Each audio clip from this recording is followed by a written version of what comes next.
Paramashivoham Om Nityananda Paramashivoham Om Nityananda Paramashivoham Om Nityananda Paramashivoham Om Nityananda Paramashivoham. Yes. Now you can once again go and verify your height. Stand by the previous marking if you're measuring your height, if you're changing your height, or you can ask your partner to go and verify their height, or if you're doing it with an object, you can verify the size change in the object.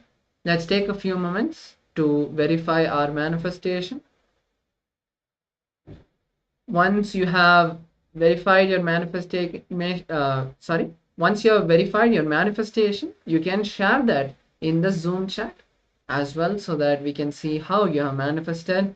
Or if you have not manifested at all, you can share that as well, so that we can give you the right powerful cognitions and technique, once again explaining the process, so that during the next round you will be able to have a breakthrough. So in the meantime, let us also move to the next session. So the next session that we are going to be having is about the next powerful cognitions about health. So in this session, Swamiji is going to be talking about a very powerful technique called the science of Kaya Kalpa. What does science of Kaya Kalpa mean?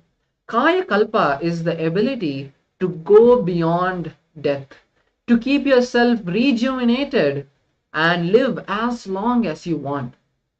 Maybe living forever is not something that we want, but living till we manifest our reality, or even living in the most best health for as long as we want, is something that we all might aspire. So to manifest that, the Supreme Pontiff of Hinduism, Swamiji has given us some techniques that we can start before we get the direct initiation from Swamiji for the science of Kaya Kalpa.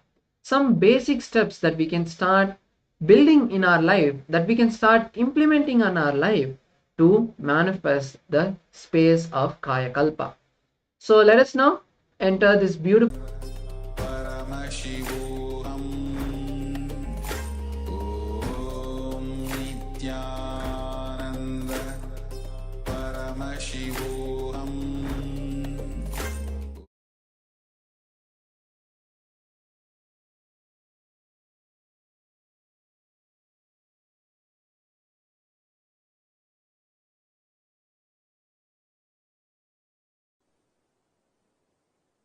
The sacred secret science of Kaya Kalpa is Paramashiva's message directly from Kailasa to the whole humanity, to the whole world today. From today, Paramashiva will reveal the great sacred secret science of Kaya Kalpa. Understand? Search for healthy life, long life, healthy long life was done by human beings from time immemorial. Through their seeking, research, experiences, expertise, human beings have discovered many things to have long, healthy life in various civilizations. in Saraswati civilization, in Ganges civilization, in Hindu civilization, in African civilizations, in Egyptian civilizations, in various civilizations, a lot of things were invented, discovered, reinvented, rediscovered.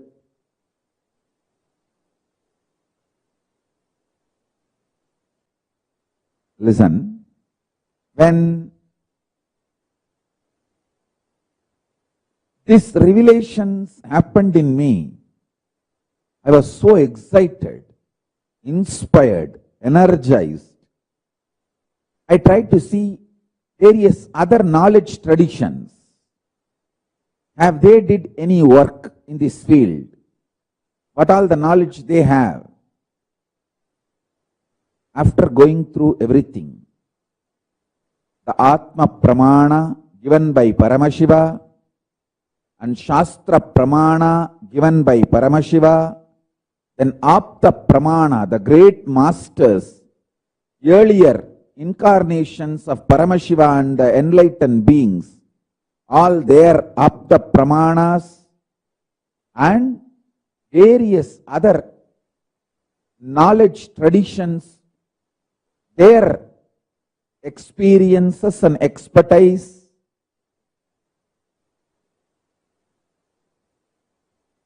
After going through all this, I realized the best ultimate sacred secrets about health, long life, healthy long life. The secret science for healthy long life is revealed in its best form in Veda Agamic literatures. In Hindu traditions, Siddha, Ayurveda literatures, the Upa Veda and Upa Agama literatures. Now, I'll start presenting all of it in a very organized way.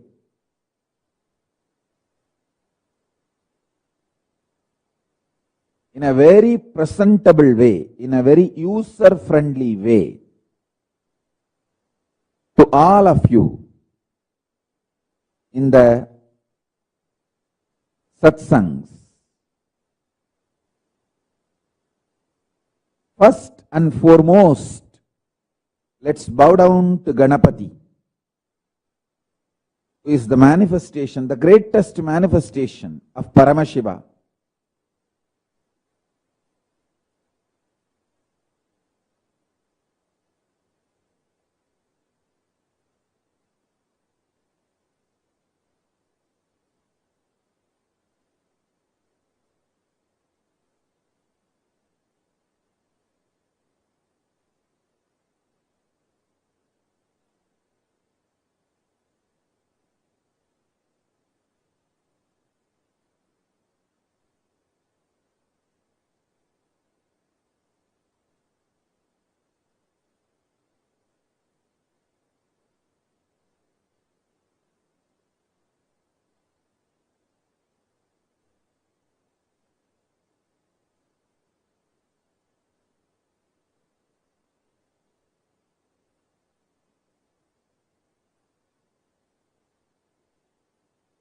Listen.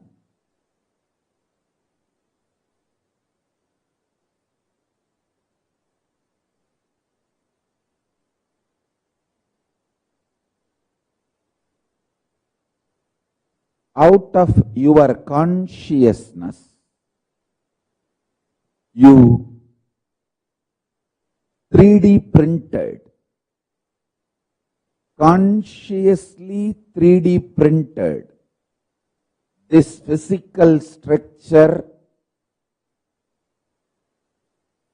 Annamaya Kosha, breathing structure, Pranamaya Kosha,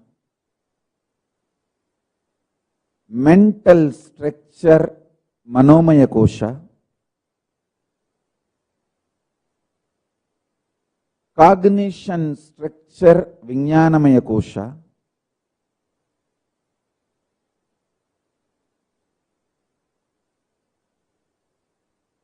conscious structure Anandamaya Kosha,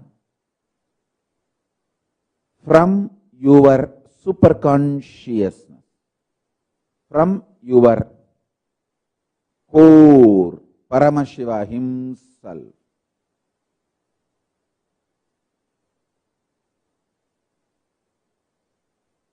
Understand, because you printed, you have powers to reprint, alter, evolve, rejuvenate, rebuild any part or fully.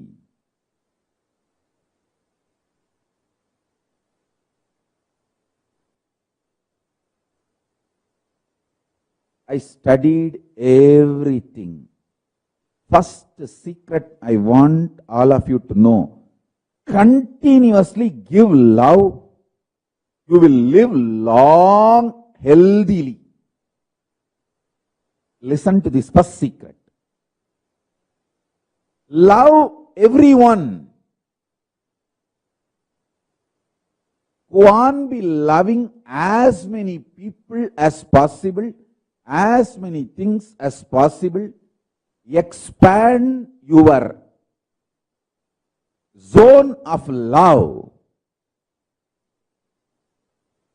Expand your space of love. I tell you, love is such powerful energy. When you give the smile and love,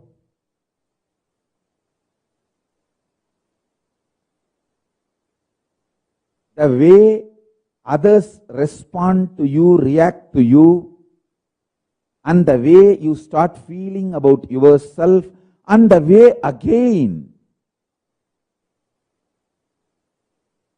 you experience you, and the kind of chemicals and hormones you release inside you, and the way you feel secure about yourself and others, it just becomes virtuous circle. Listen carefully.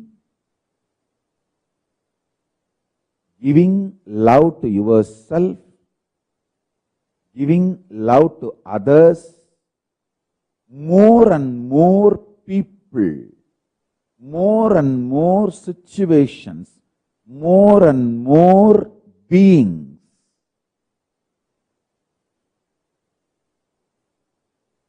Giving love, taking intense decisions to enrich world, enrich others, Tyaga. Tyaga removes all the negativity from not only your mind, it removes negativity even from your intestine. The parasites, microbes from your intestine gets clean. Gets clean. When you start smiling at people, loving people, giving security to people, making people feel secured about you, with you, around you,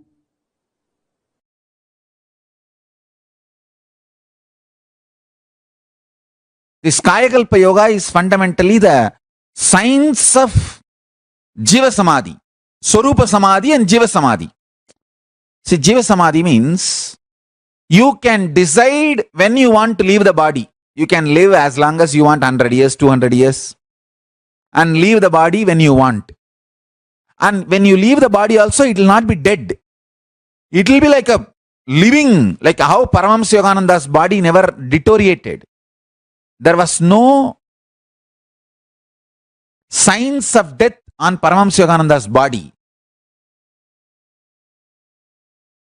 Paramahamsa Yogananda is one of the greatest incarnations and greatest yogis. See, like this Kayakalpa Yoga. This science is to achieve the Jiva Samadhi. Means when you leave the body, the body will not be dead like a normal person. You will sit in Samadhi, you will stop using the body, but the body will be alive. Like that you can sit in Samadhi for 200-300 years also. In India, we have great Jiva Samadhis. My own gurus, Raghupati Yogi and Kuppammal and Isakki Swami, all three of them are Jiva Samadhis. I have seen with my own eyes.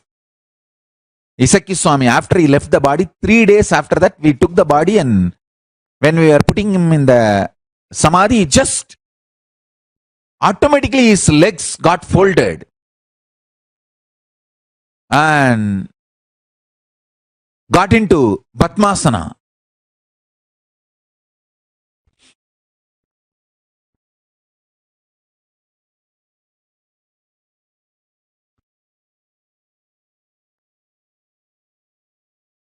Not only I saw, there are many eyewitnesses.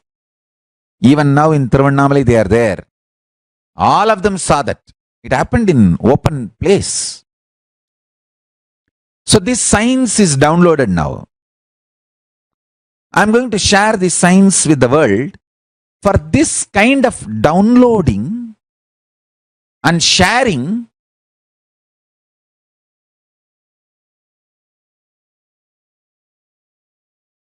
body which is used intensely remains healthy. Internal organs which is active intensely remains healthy and continues to function long. Mind which remains sincere continues to be focused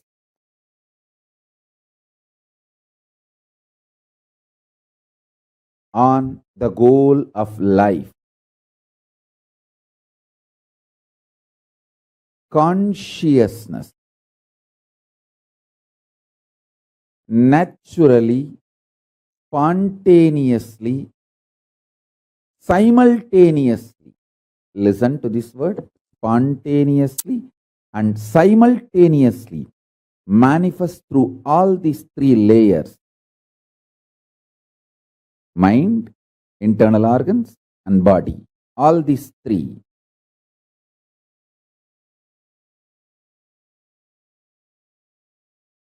When they remain sincere.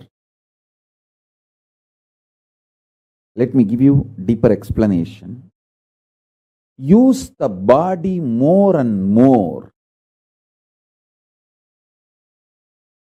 You will be very healthy, energetic.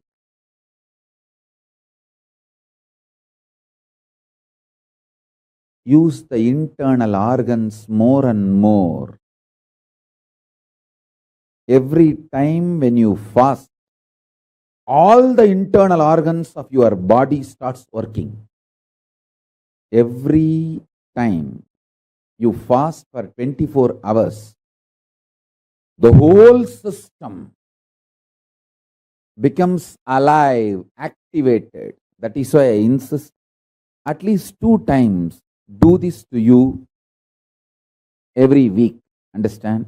Be good to yourself at least 2 times a week. That's the best pampering you can do to you. Anyone who wants to live royal life, listen.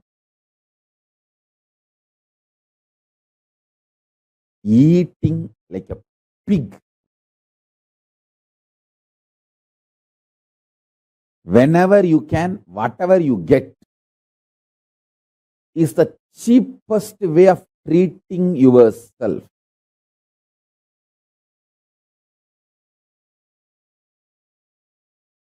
Listen.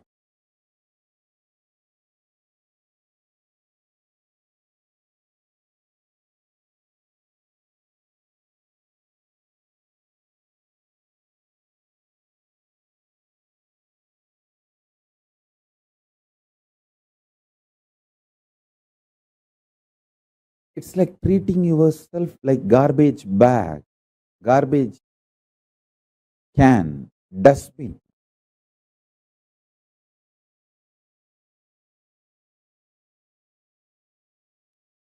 Once in a week, treat yourself good. I'll highly recommend at least twice. If you are an initial level seeker, once a week. If you are very sincere about enlightenment, twice a week. Treat yourself royal. It means stop eating. 24 hours, just absolutely no food. If you can, dry fasting. If not, just water is okay. Water fasting. All your internal organs will become alive. As I said, the best food for your body is what is already gathered and stored inside your body. Allow the body to eat itself without giving food from outside. Listen carefully. I have seen people who don't eat because they don't have, but people don't eat even though they have for a purpose, higher purpose they don't eat. I have seen both kind of human beings. I have seen extreme poverty. I have seen very powerful royal people who don't eat not because they don't have, but because they have a higher purpose to exist, they stop eating. The difference I have seen in both the bodies, people who don't eat because of poverty, their body doesn't shine. People who don't eat because of the higher purpose, their whole skin shines because the cognition, purpose adds sincerity, shraddha, and shraddha as capacity to generate ojas and tejas. Ojas means pure energy. Tejas means shining power.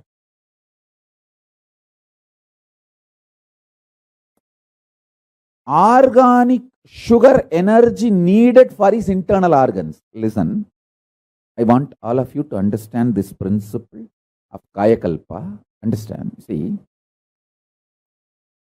when your intake becomes subtler and subtler,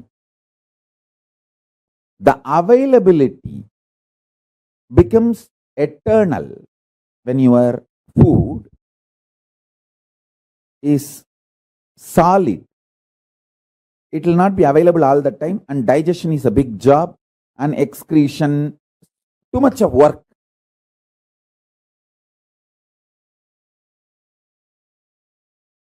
And there is a lot of side effects and after effects. If your intake becomes pure energy, then the internal organs are kept alive, active, without the need for filtering the energy, this whole process. So listen, the food, when it is physical, your longevity and health reduces. When it becomes liquid, your longevity and health increases. When it becomes just pure prana, your longevity and health increases much more.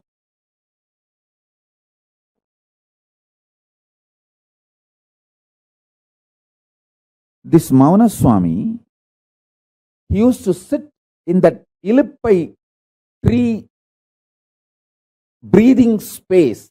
The Ilippai tree, it used to be a tall tree. All trees have their own breathing space. To the level, to the length, to the circumference, they spread their flower, fruit smell is their breathing space. So this temple tower in which this Mauna Swami was sitting comes within the breathing space of that Ilippai tree. So when he sits there and does his pranayama, that Ilippai tree's smell, breathing space, goes into his body, his internal organs receive glucose, sugar, directly just from that prana without taking any white sugar, brown sugar, anything from external source. I tell you, just if you do the detox properly, cleanse all the parasites and microbes, your whole system will become such healthy.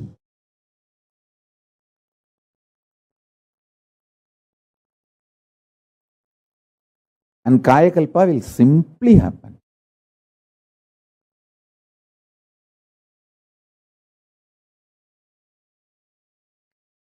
Arunagiri Yogeshwara has given me a very sacred secret about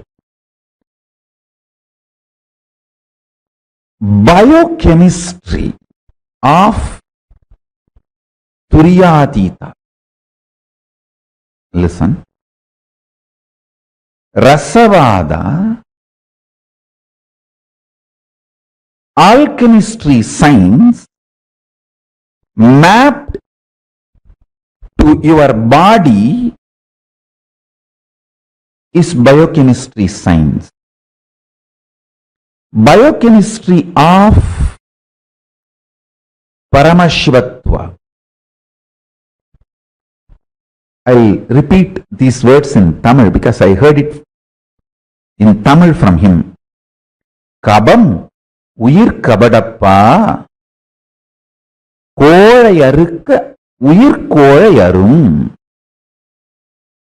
It means the Kaba energy, Kava component of the Vada Pitta Kapha doshas. In Ayurveda there are three doshas, Vada Pitta Kapha. The Kapha dosha, it's an energy also if you know how to use it. This Kapha dosha will destroy the life energy. There is one more word he used, Kolai. Kolai That word has two meanings. One, mucus. Another one, coveredness. He said, the mucus in you will make your consciousness covered. When you become covered, you start thinking there are multiple people in your life and there are multiple people paying in your life, and you start continuously blaming others. Understand? Blaming others is the quality of the covered. Even if others are attacking you, if it is reality, even if it is fact, taking responsibility and solving the problem is courage. Whether others are attacking you is your imagination or fact or reality, taking responsibility for it and solving is the quality of courageous being. Blaming others, cognizing others, putting the responsibility on others is cowardness. In Tamil, there is one word, kozhai. That word has two meanings. One, mucus. Another one, cowardness. My guru told me, kozhai uyir kozhayappa. Kozhai uyir kozhayakkum. It means, I'll give you the gist of what he transmitted to me, what he blessed me. As the biochemistry of science of waking up, to Turyatita. If you practice this science for 1 month, 2 paksha, we can make the samyama, Turyatita samyama. For 2 paksha, do this alchemy. Avoid all food related to kapha and mucus in your body. Mucus free food. Understand clearly. All the coveredness of your willpower, see, your willpower experiences coveredness in 3 levels. 1, not feeling powerful to manifest what you want. Second, not thinking through, planning or acting. Third, strongly feeling your opposite powers, opponents other than you are extremely powerful. It may be persons, situations, places. All of them are extremely powerful. They may overpower you. The intense fear. All these are definitions of coveredness of will. When your will collapses into coveredness, these are all the experiences you manifest. I tell you, too simple. Too simple. Change your biochemistry, the whole problem will be solved. I have seen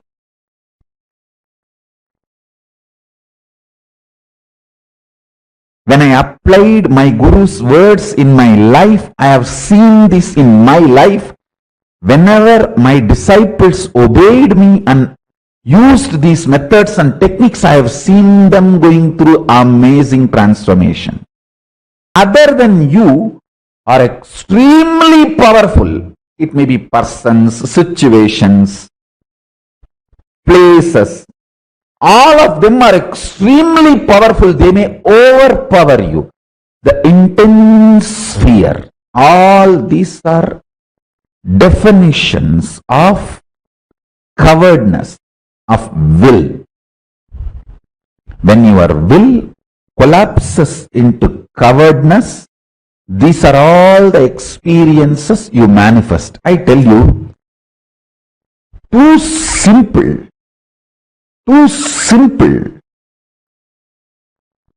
Change your biochemistry, the whole problem will be solved. I have seen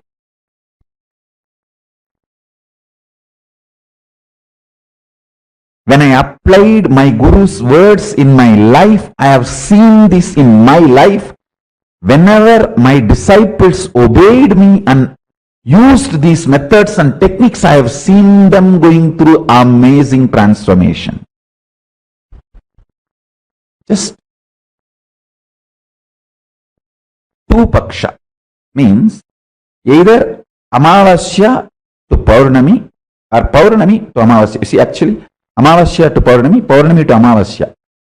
Each is one paksha. Amavasya to Paurnami is one paksha. Paurnami to Amavasya is one paksha. Have two paksha, one Krishna paksha, one Amara paksha. Sorry, one Sukla paksha, one Krishna paksha. Sukla paksha is growing, Krishna paksha is coming down. So two paksha. It will be almost like a 31 days, roughly. Sometimes it will be 30, sometimes it will be even 32. Two paksha. You can make it like a Paurnami to Paurnami or Amavasya to Amavasya. Just only these three.